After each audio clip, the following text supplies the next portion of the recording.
This is based on a true story. Once a violinist went to a metro station in New York. He sat on a bench and started playing the violin. It was a cold and busy Friday morning. Thousands of people were passing through the metro station. The violinist played 6 to 7 musical pieces for an hour. None of the people passing by even noticed him playing. Most of them were on their way to work. One old person stopped by the violinist and listened to his music. But he didn't even listen to a single musical piece totally. After playing for quite some time, the violinist received his first tip. The woman who tipped the violinist didn't even stop and listen to music. She just threw the money in his hat and left.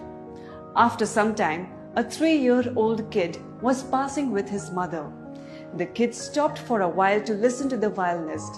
But his mother was in a hurry.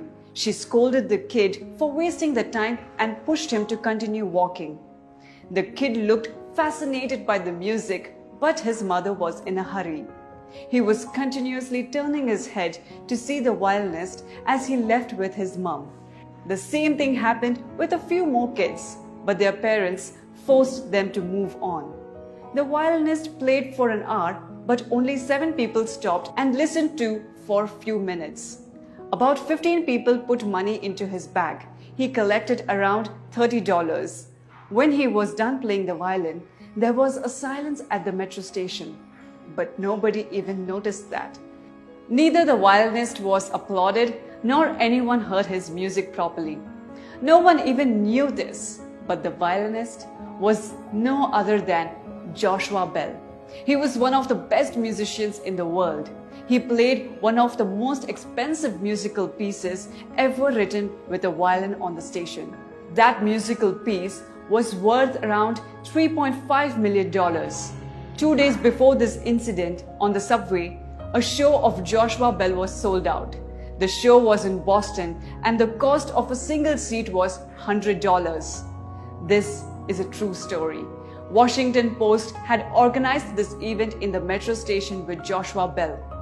It was a social experiment to acknowledge and determine the taste, perception, and priorities of people. The show was organized at Common Place with lots of people at an unusual hour.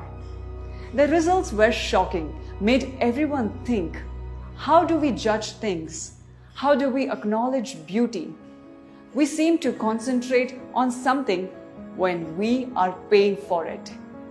Most of those people in the metro station would agree to pay to hear Joshua Bell's music live, but they were too busy to notice the musician.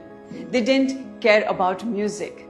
It makes me wonder, how many beautiful things like this do we ignore or forget to enjoy in our daily life? There are a lot of beautiful things that happen daily in our life. Do we stop and take time to appreciate people? Do we stop and take time to appreciate the little things in life? Do we appreciate the musician for his talent or his name? How many of us pause our busy routine and focus on people around us?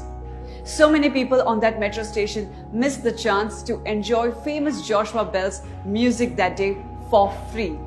Like this, we are missing out on many things in life because of the rat race environment. This incident took place on the morning of 12 January 2007.